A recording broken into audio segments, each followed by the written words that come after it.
चलो next question देख लो। An electric toaster has resistance of 60 ohm at room temperature 27 degree.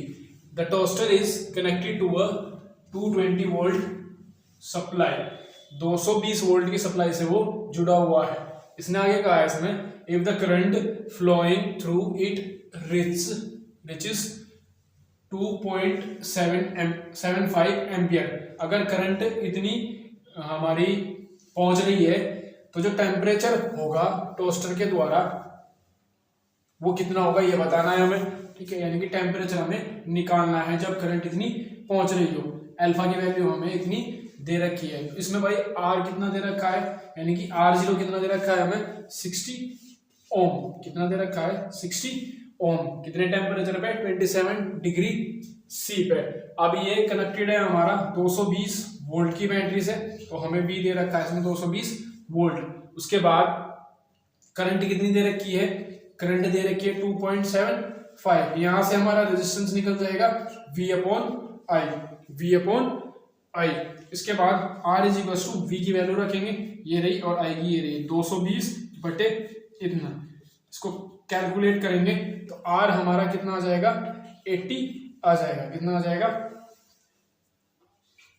80 आ जाएगा। चलिए जी, अब हमें पता है R is equal to R0 1 plus alpha del T, ये वाला फॉर्मूला होता है।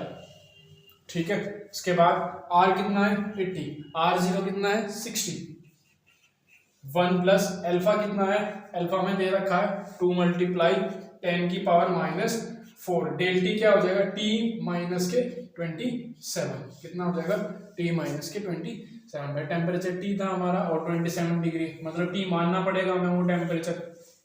ठीक है, जो मतलब जब करंट इतनी पहुंच रही है तो टेम्परेचर में कितना मानना पड़ेगा T, और पहले वाला जो टेम्परेचर है हमारा कितना है 27 है। इसके बाद 80 upon 60 is equals to 1 plus 2 multiply 10 की पावर -4 T माइनस के 27।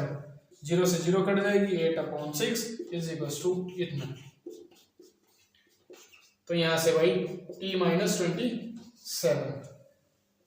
ठीक है, अब इसको कैलकुलेट करके हमें बॉक्स में बताना है, यानी कि T यहाँ से कितना आ जाएगा, ये मैंने आंसर लिख दिया है, डिग्री सेल्सियस आ जाएगा। तो ये ऑप्शन हमारा इसका सही था। और ये भाई Jan 30 यानी कि जनवरी 30 शिफ्ट फर्स्ट में आया हुआ है 2024 में।